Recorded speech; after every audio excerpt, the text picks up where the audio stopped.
హైదరాబాద్ చుట్టూ ఉన్నటువంటి నలాలు కానీ చెరువులు కానీ గుంటలు కానీ మొత్తం దాన్ని వెకే చేయాల్సింది. చేస్తే కాలుష్యం నుంచి బయటపడడానికి అవకాశం ఉంటుంది, వాటర్ లెవెల్ పెరుగుతుంది, తర్వాత ఆక్సిజన్ వచ్చే అవకాశం ఉంటుంది. రెండవది ఏంటంటే కొన్ని ఇండ్లు పడగొట్టడానికి చేస్తున్నారు. ఇక్కడ మాకు ఒక అభ్యంతరం ఉంది. కొంతమంది ఈ నోటరీ సంతకం పెట్టి నోటరీ ద్వారా 4 సెంట్లు 5 సెంట్లు అమ్మేశారు. కొన్ని వాళ్ళు ఏం చేశారు, ఇల్లు కట్టుకున్నారు.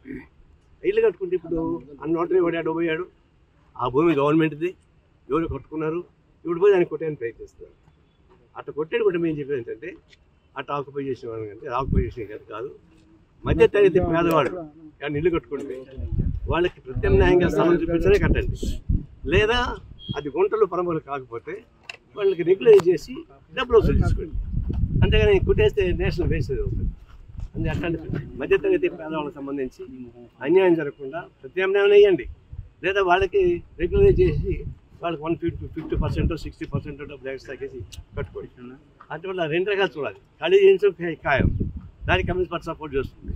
అదే సందర్భంలో పేదవాళ్ళు మధ్యతరగతి వాళ్ళు ఇంటి కట్టుకుంటే వాళ్ళు ఎక్కడ మోసపోయారు, ఎవడో బినామీ అమ్మాడు వాడిని పట్టుకోండి, ఎవరైతే బినామీ అమ్మారో వాడిని పట్టుకోండి, ఎవరైతే రిజిస్టర్ చేశారో వాళ్ళని పట్టుకోండి, ఎవరు పర్మిషన్ ఇచ్చారో వాళ్ళని పట్టుకోండి, దీనికి ఎవరు పర్మిషన్ ఇస్తుంటే వాళ్ళ ఆఫీసులో పట్టుకోండి, వాళ్ళ సొత్తులు ఏలవేయండి. అందువల్ల అధికారులు వదిలిపెట్టి, అవినీతి పనులు వదిలిపెట్టి, దొంగ పట్టాలు సూసైడ్ సభ్యులను వదిలిపెట్టి ఎంజాయ్ చేస్తున్న అమ్మాయికి దొరికి వాటిని వాళ్ళు ఇబ్బంది పెట్టుకుంటుంది.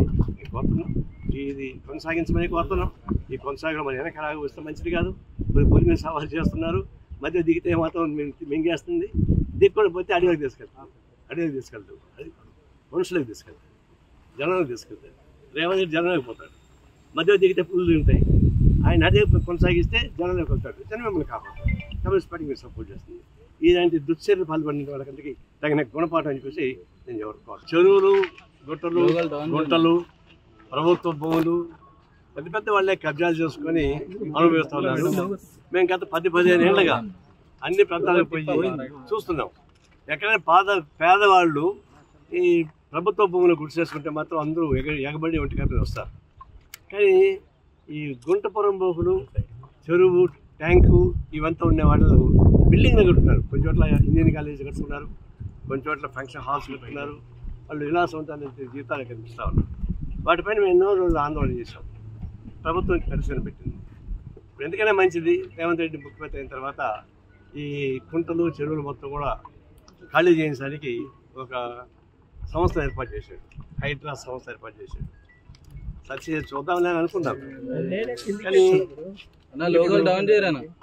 ఎన్ కన్వెన్షన్ అధినేత చాలా శ్రేణి ప్రముఖుడు ఆయన నాగార్జున, ఆయన బిగ్ బాస్కే బాస్, ఆయన దీన్ని ఆక్రమించుకున్నాడు.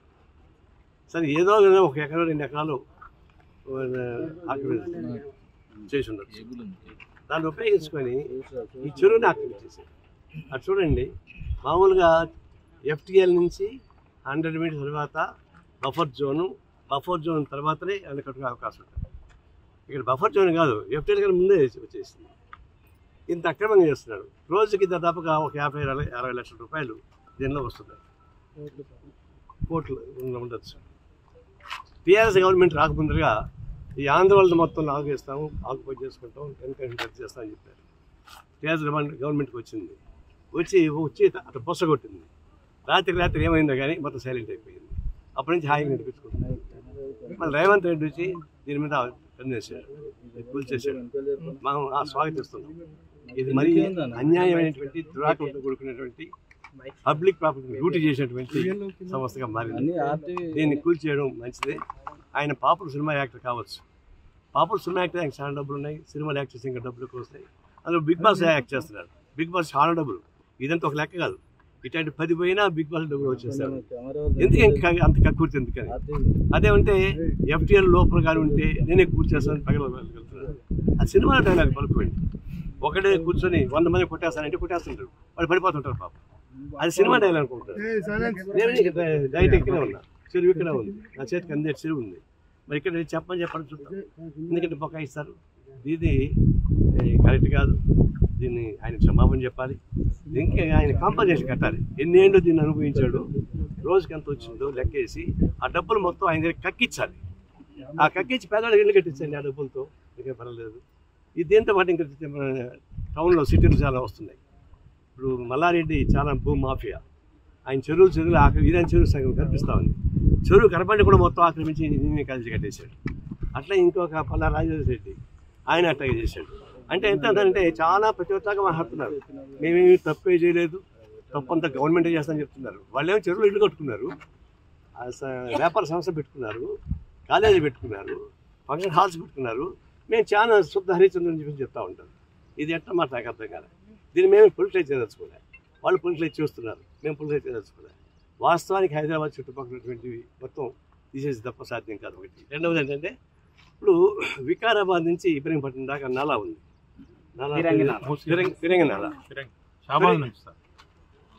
అక్కడే ఉంటుంది. అది మూసినా మేము ఆ మొత్తం పాదయాత్ర చేసాం. ఆ నాలాలు మొత్తం వాకుపోయింది. అందువల్ల ఏమైంది, ఆ వికారాబాద్ నుంచి నీళ్లు ఇబ్రహీంపట్నంలో పడాలి, కానీ మొత్తం కాలు పూజ చేశారు, ఇల్లు కట్టుకునేసారు. అవన్నీ మేము నిరూపించి దాని మీద కోల్పోలేదు. అందువల్ల వాటర్ ప్లాంట్స్ సంబంధించి, చెరువులకు సంబంధించి, వాటర్ కాలువలకు సంబంధించి ఇవన్నీ ఇట్లా కబ్జా అయిపోతుంటే అప్పుడు వర్షం పడితే ఏమవుతుంది, అవి ఊళ్ళ మీదకి వచ్చి పడుతున్నాయి. ఇప్పుడు ఒక 10 వర్షం పడితే కూడా వచ్చి ఊళ్ళో నిలిపోతాయి. అర్థం ఈ కాలువలు, దానికి తగిన గుంటలు, చెరువులు పూర్తి చేసినందువలన ఆ వర్షానికి ఏం తెలుసు పాపం, ఎక్కడ పల్లెడు అడిగిపోతాయి, వచ్చి ఊరి మీద పడుతున్నాయి. ఒక అరగంట వర్షం పడితే 10 గంటలు జామ్ అయిపోతాం హైదరాబాద్ సిటీలో. దీనికి కారణం కూడా ఇట్లాంటివి. అందుకే ఇవన్నీ ఇది ఒకటి కాదు, ఆరంభం సూరత్వం కాదు.